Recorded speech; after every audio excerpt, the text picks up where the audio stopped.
I love the word when we talk about neurodiversity or mental health and wellness. I love to use the word gift because for me, cPTSD and working through a lot of my wounds, a lot of traumas, and coming out on the other side with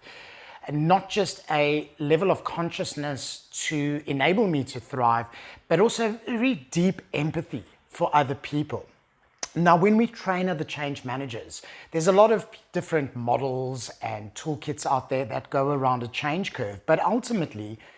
every change out there is actually a grieving process. And now we are facing one of the most unprecedented global pandemics, which is bringing up a lot of wounds very, very quickly. Wounds for individuals in terms of loneliness or in terms of discomfort with working in new ways, but also wounds for organizations as a whole. So I look at cPTSD as a gift for me because it's allowed me to not only have the tools and networks and support to prioritize and look after my mental health and wellness so that I can have my cup filled and then show up for others. And that's really important in change management because never before in the history of mankind has the role of a communication specialist, a learning and development practitioner, as well as change managers and change leaders out there been so important. So it's been a gift to work on my mental health from a very young age, probably since the age of 14.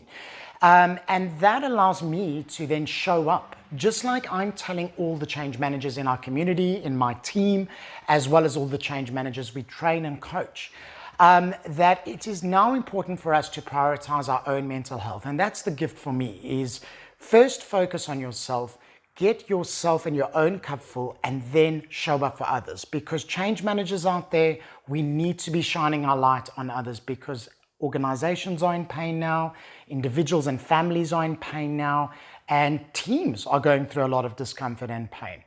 And as change managers, one, having cPTSD taught me a huge amount of empathy. It allows me to empathize, not just with the logical mind, but also with the emotional mind and the psychological mind. And it's taken me down a path to really understand neuroscience and how our brains actually function through change, which I believe is a core skill going into this new age of connectedness and creativity.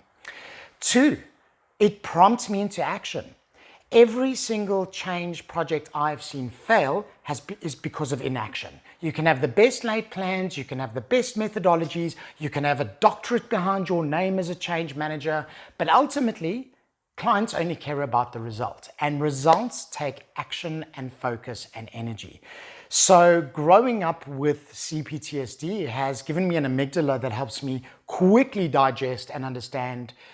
change and shortcut a lot of the initial change curve steps that people I work with or companies and teams I work with are still grappling with. And if I couple that with my own story and my own sense of vulnerability around not just going through change, but the emotional, psychological, and spiritual process of going through transformation, especially of the size we're seeing right now, it really gives me a package that helps me personally show up for my team, for my business, for my corporate and non-for-profit clients and government clients, but most importantly, for people in our networks and community right now as we help people get out of their wounds and into solution mode and a creative space so that we can get through this together